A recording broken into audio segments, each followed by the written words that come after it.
Aquí estamos otra vez en Polvo y Miseria, gracias a Yeshua, Dios bendito, y estamos muy contentos. Y hoy queremos hablar de un tema tórrido, un tema pues delicado para muchos, pero necesario de tocar, y es acerca de la mamá de Cristo, la mamá de Yeshua, María, Miriam en hebreo, María castellanizado. ¿Era virgen? ¿Permaneció virgen? Luis, es un tema fuerte, pero con todo el respeto y el amor que nos da Yeshua, queremos no lastimar a nadie, simplemente sacar a la luz lo que la Escritura dice y pues sacar a la luz la revelación. Luis, ¿cómo estás? Agradecido con Dios porque pues un día más de poder servirle por medio de la predicación y de también recibir palabra por medio de su espíritu en lo que él nos impulsa, nos inspira a hablar. Pues interesante ese tema porque es muy común para muchas de las familias católicas. ¿Normal? No. Es muy común en las familias católicas que cuando se les habla de Jesús, inmediatamente por la tradición de la abuelita o de los años que lleva arraigada esa tradición o esa religión, inmediatamente descartan el mensaje del Evangelio si no se toma en cuenta a María.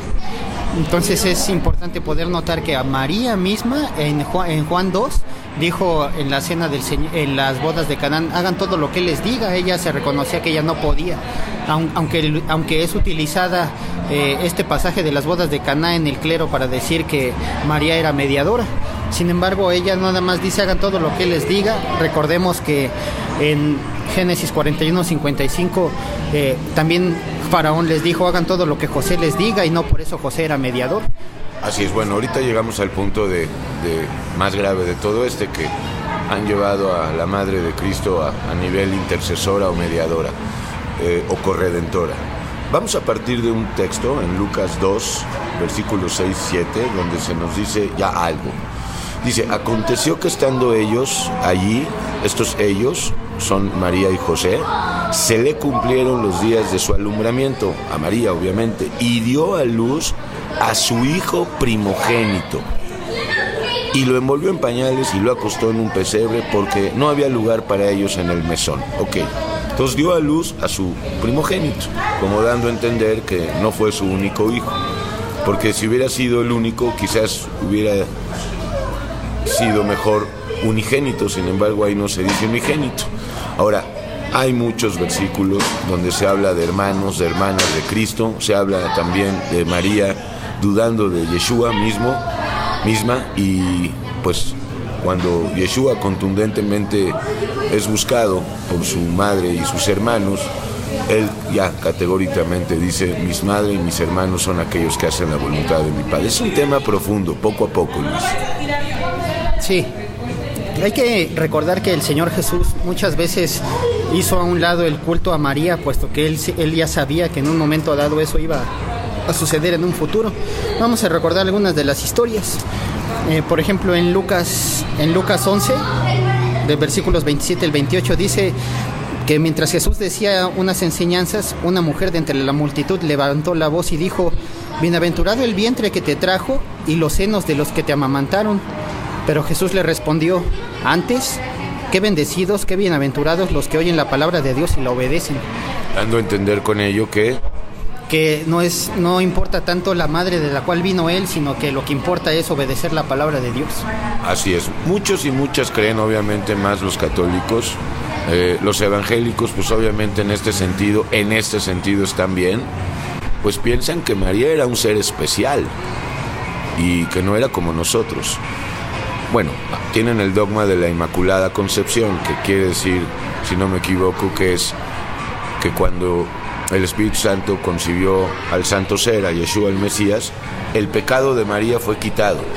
Ese es el argumento, el dogma de la Inmaculada Concepción. Okay. Hay otro punto de la Inmaculada Concepción que se habla acerca de un papa, me parece que es el Papa Pío. Él asegura que la Inmaculada Concepción es porque el Espíritu Santo había descendido sobre la mamá de María y que María había nacido sin pecado.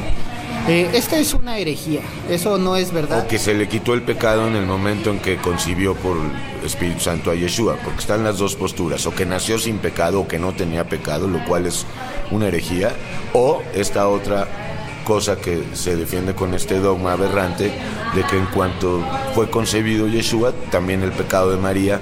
Argumentan ellos que no hubiera sido posible que un santo ser pudiera nacer en una persona que tenía pecado. El argumento es muy forzado. Sí tenía cierta limpieza esta mujer, había sido profetizado en Isaías 7:14, un vaso escogido de Dios, pero no era para tenerlo como intachable. ¿María también se arrepintió o no necesitaba arrepentimiento? Sí, sí lo necesitaba. Incluso ella es mencionada en el aposento alto también esperando al Espíritu Santo junto con los demás apóstoles. Entonces, pero su arrepentimiento vino con los años, mucho después que Yeshua se fue. Así es, estamos hablando ya incluso después de la ascensión, están ellos esperando la venida del Espíritu Santo, el cual Yeshua prometió, y ahí y María es mencionada ahí entre ellos como una integrante más, no como corredentora, no como líder, sino como una más. Otro argumento bíblico que hay es la forma en la que Yeshua se refería a María. Nunca dice que le dijera mamá, solo le decía mujer. Cuando las bodas de Caná le dice, ¿qué tienes conmigo, mujer? Cuando el Señor está crucificado y ve a Juan y a María, le dice, mujer, he ahí tu hijo, hijo, he ahí tu madre. En ningún momento la toma como mamá, sino le llama mujer. Entonces, una vez más, haciendo a un lado este argumento de que ella pueda ser un punto prominente para que forme parte del plan de salvación. Entonces, no es cierto que María no tenía pecado, y tampoco es cierto que no tuvo necesidad de arrepentirse. Claro que tuvo necesidad de arrepentirse, y dicho arrepentimiento, como en el caso de los primeros discípulos, no llegó hasta que no se fue Yeshua y descendió el Espíritu Santo, y con los años se arrepintieron, unos antes, otros después. Sí, incluso una forma también de sustentar este argumento es que la ley decía en Levítico 12 que toda aquella mujer que tuviera un hijo y tuviera derramamiento de sangre era considerablemente impura y tenía que ofrecer un sacrificio para ser limpia. Entonces, en Lucas capítulo 2 vemos a José y a María ofreciendo un par de palominos, porque ella reconocía su impureza ritual. Entonces, y se llamó sierva inmunda también, en lo que los católicos le llaman el Magnificat. Y ese es otro punto interesante a tocar, porque entre esos cantos que hay en Lucas 2, específicamente en el famoso rosario muy repetido, ahí mismo a ella misma se le dice, Dios te salve María. Esa es una evidencia de que ella no puede salvar, sino que también está en espera de la misericordia y la salvación que viene de Dios. Así están las contradicciones a la orden del día. Este tema es mucho más profundo. También los que creen que María permaneció virgen, porque para nosotros fue virgen en el momento, claro, que concibió a Yeshua, pero después tuvo otros hijos y hijas. Pero los que creen en María, le llaman Señora Nuestra, pues dicen que cuando las escrituras dicen que los hermanos de Yeshua y los hermanos de Yeshua, pues no eran hermanos, eran parientes. Sí, todos estos parentescos que le añaden a los hermanos de Jesús como que eran familiares alejados, ese también es una mala comprensión de las escrituras. Dice que cuando en una ocasión dice allá la escritura en Marcos 3 que cuando fueron a buscarle y lo hallaron ocupado predicando, enseñando en una casa, le dijeron, tu madre y tus hermanos están afuera y quieren verte. Y él inmediatamente dijo, ¿quién es mi madre y quién es mis hermanos? Y dice que señalando a los que estaban atentos a la palabra, dijo, estos son mi madre y mis hermanos. Así es, él mismo llevó a cabo Lej Lejá, es decir, él mismo salió de la casa de su madre y de su padre putativo, José, para darnos ejemplo, ¿verdad? Lo mismo que le dijo a Abraham en Génesis 12. Sí, en otra ocasión, cuando él llega a hacer milagros a Nazaret, se empiezan a preguntar, ¿de dónde tiene este hombre estos milagros y esta sabiduría? Y de repente dice ahí, ¿no es este Jesús el hijo de José y de María? ¿No están sus hermanos y sus hermanas con nosotros? ¿Cómo pues él hace estos milagros? Es ahí donde los católicos argumentan que no eran hermanos, sino parientes, amigos inclusive. Sí, parientes políticos. Eso está mal fundamentado, eso es una interpretación, por eso es de que está torcido. En el texto original en griego dice Adelfo. Adelfo significa hijos del mismo vientre. Eso quiere decir que los nombres enlistados ahí de Simón, de Jacob, de Judas, y que también dice hermanas, están incluidas entre la familia natural de José y de María, una parte de la bendición ahí donde ellos sí tuvieron ya más hijos, pero porque Dios bendijo a esa familia, pero después de haber tenido al primogénito. Al Salvador, al santo ser que nacerá y que nació, y que ahora quiere nacer en cada uno de los creyentes, ¿verdad? El santo ser ahora debe de nacer vamos a pasar un salto al otro punto de este tema, a la verdadera Virgen, porque la Virgen verdaderamente, o sea, María sí fue virgen, esto que quede claro, y estaba virgen y era virgen cuando concibió por gracia a Yeshua, pero después, ya ahorita lo demostramos o lo hemos dicho, tuvieron más hijos, esta pareja fue bendecida por Dios.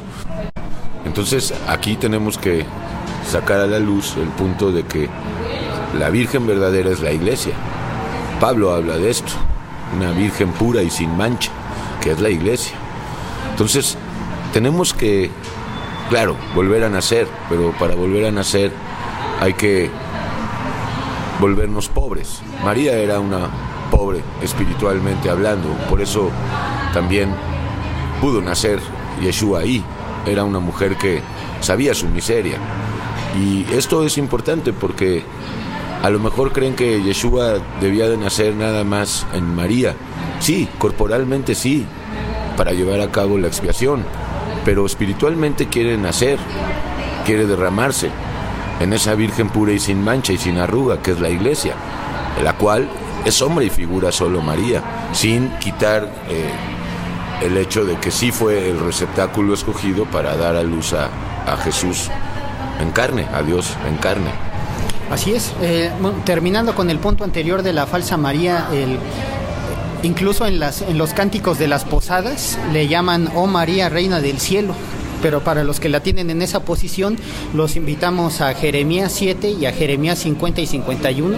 Ya los judíos ofrecían tortas a la Reina del Cielo, que es un mito, un culto que pues, se da en todas las culturas, básicamente. Así es, el catolicismo lo arrastra de entre este sincretismo que ellos hacen, y de alguna manera pues la forma en la que el Señor se expresa de la Reina del Cielo es muy despectiva, muy condenatoria hacia ella. Entonces pues los que piensen que María es Reina del Cielo, pues busquen la verdadera Reina del Cielo, con la cual el catolicismo revolvió este culto mariano, y esta Virgen, esta Reina del Cielo pagana es una diosa detestable de parte de Dios. Ahora, pasando a la verdadera Virgen, como se mencionaba en la Iglesia, también Pablo, el texto que citaba de esa Virgen pura y sin mancha, como en la Iglesia de Efesios 5, también nos recuerda a 2 de Corintios 11, donde dice que Pablo se esmeraba en presentar a la Iglesia como una Virgen pura y sin mancha. Entonces, el verdadero creyente debe de mantenerse en una santidad con la ayuda del Espíritu Santo, porque esa es una verdadera virginidad espiritual que va más allá de la mujer que nada más utilizó Yeshua como vaso terrenal, pero que ahora él mismo, en estas enseñanzas que estamos desglosando, en los mismos evangelios, él hacía a un lado a su mamá para que no la vieran a ella, sino que vieran a los que temen a Dios, se arrepienten y le obedecen.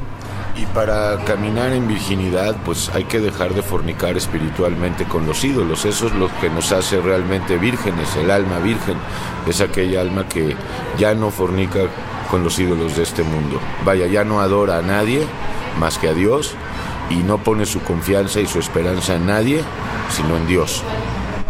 Así es. Muchas de las personas que han puesto su culto, su fe en este culto mariano, pues a través de las historias se han dado cuenta que caen muchas contradicciones.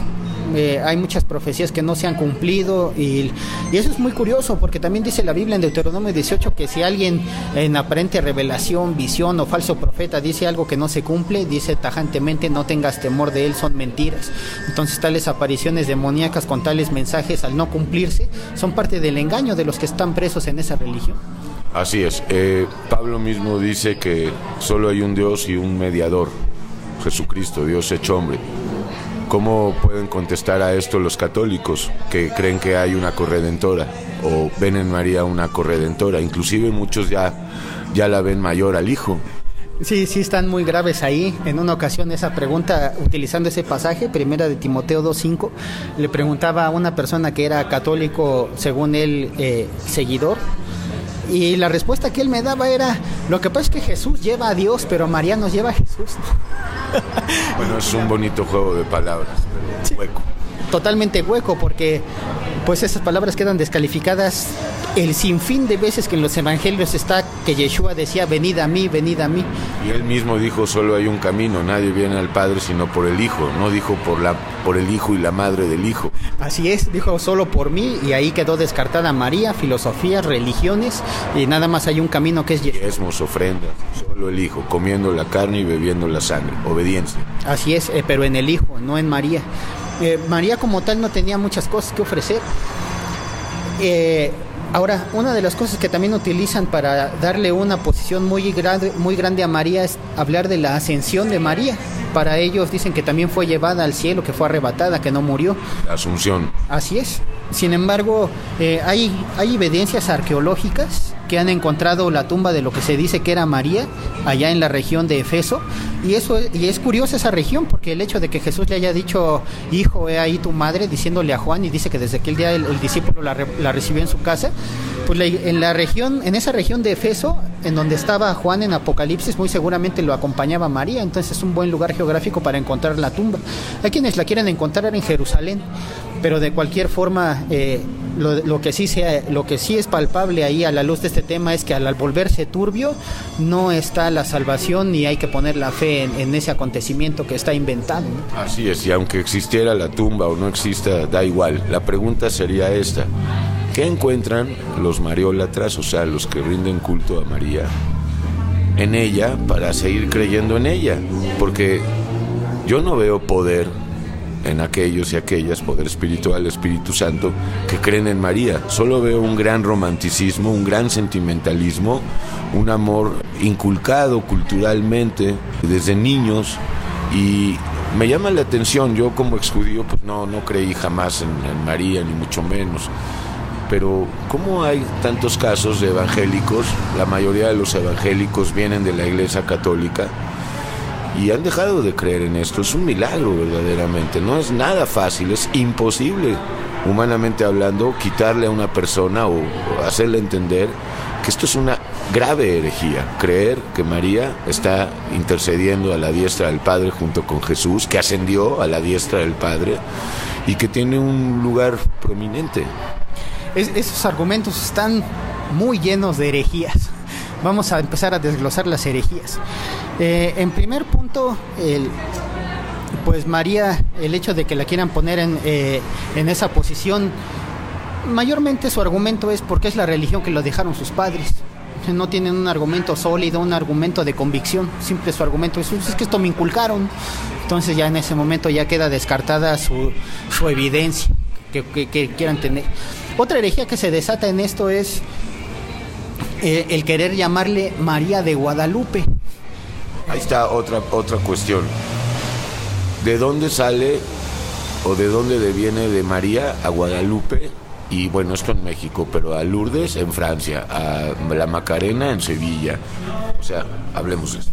Sí, en una ocasión le preguntaban a un sacerdote por qué había tantas vírgenes, que Fátima, que Macarena, que María, y la respuesta de él era, es que es la misma pero con diferentes nombres en diferentes países, ¿no? Entonces otra vez más la herejía, la mentira y la aberración, ¿no?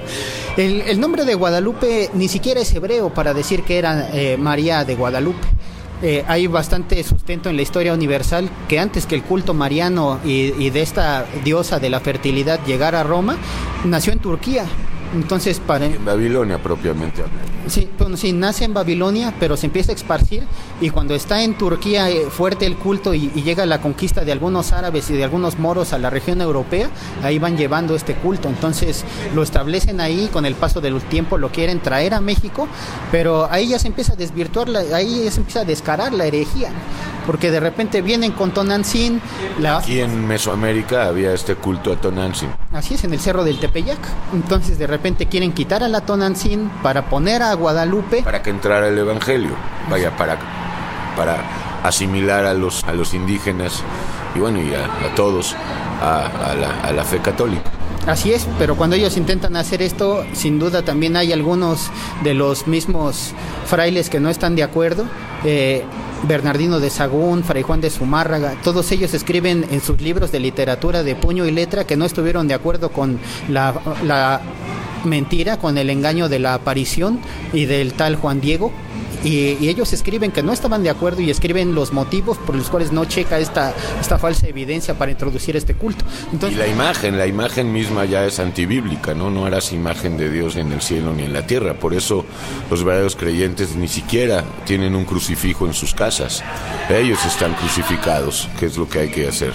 Sí, hablando de la imagen, pues en 1890 hubo una discusión muy fuerte en una iglesia católica porque uno de los sacerdotes de ahí, viendo que la imagen de Guadalupe ya estaba muy deteriorada, la cambió por una mejor.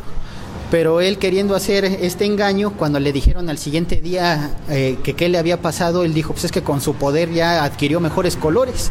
Sin embargo... O la Virgen que llora y suelta lágrimas. Bueno, hay investigaciones de que muchos de los que hacen imágenes hacen tubitos ahí que con el tiempo y el calor reaccionan esas sustancias y segregan esos colores. Ahora, otra de las cosas muy curiosas en cuanto a este argumento de la...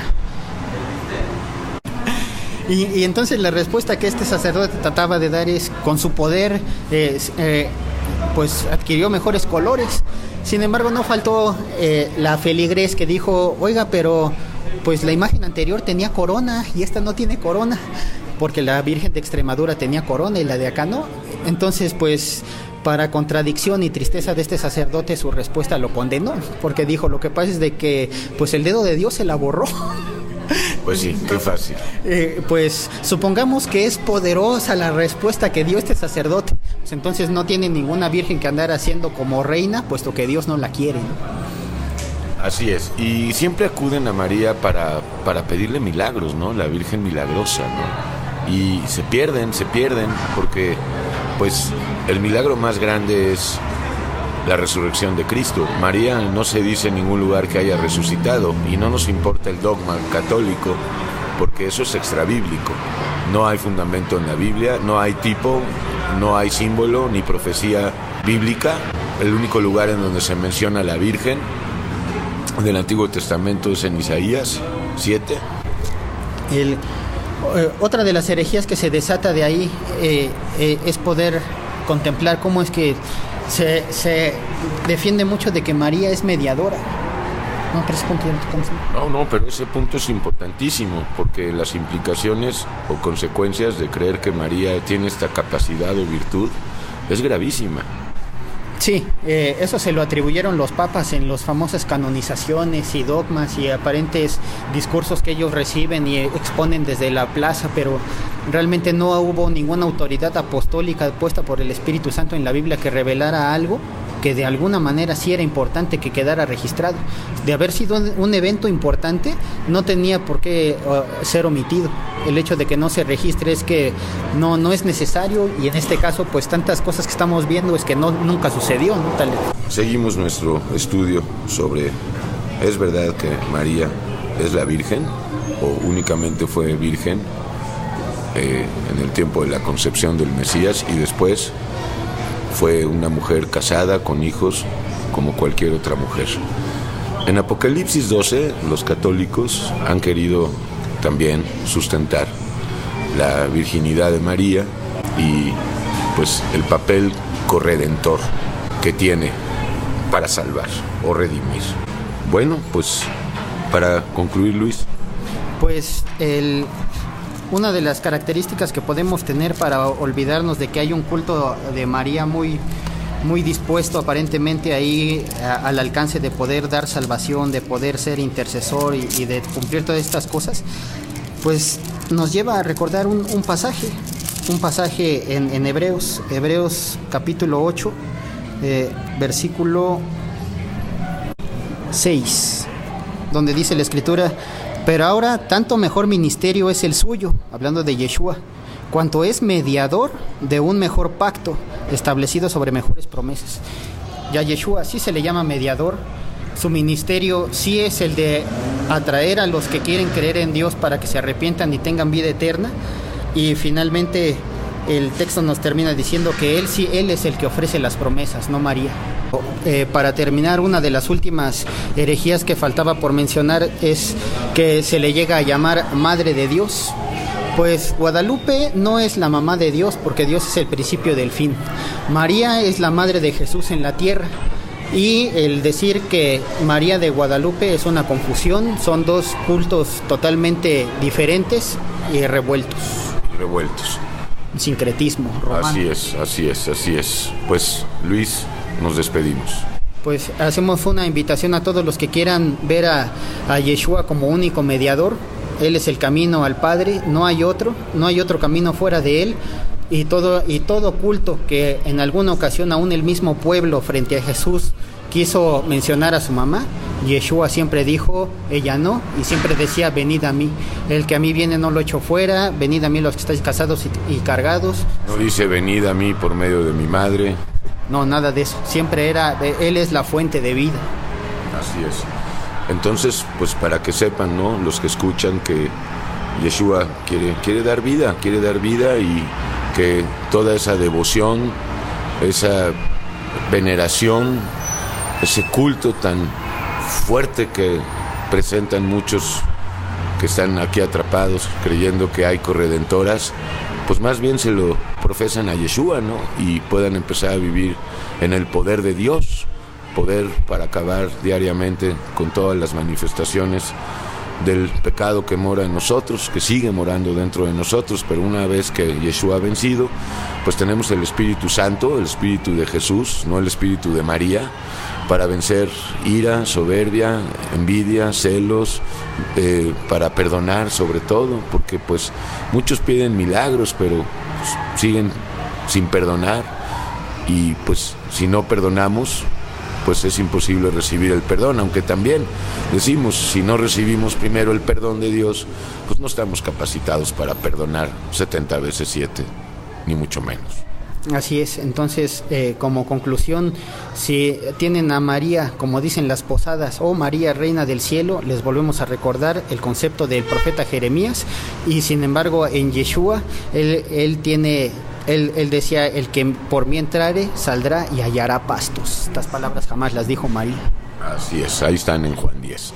Bueno, Luis, Dios te bendiga. Igualmente, Elías, Dios le bendiga. Dios le bendiga a usted, hermano y hermana que escucha, y nuestra intención no es lastimar a nadie, es únicamente presentar la verdad. La verdad te va a hacer libre, es Yeshua, la verdad está en Yeshua, es Yeshua, la verdad no está en María, no está en los papas, no está en los pastores, no está en mí, ni está en Luis, está en Yeshua, Adonai, Mesías de Israel. Ve a Él y Él te va a revelar y a liberar y a dar vida nueva. Así es, Él es el Redentor. Ella, si tuviera un poquito de verdad esa mentira, aún así le dicen corredentora. Entonces, pues, de alguna manera, como que la ponen en un nivel de ayudante. O sea, no puede hacer ella también las cosas. Y sin embargo, Yeshua es autosuficiente. Redentora, así es. Así es. Bueno, pues Dios te bendiga. Hasta la próxima. polvoymiseria.com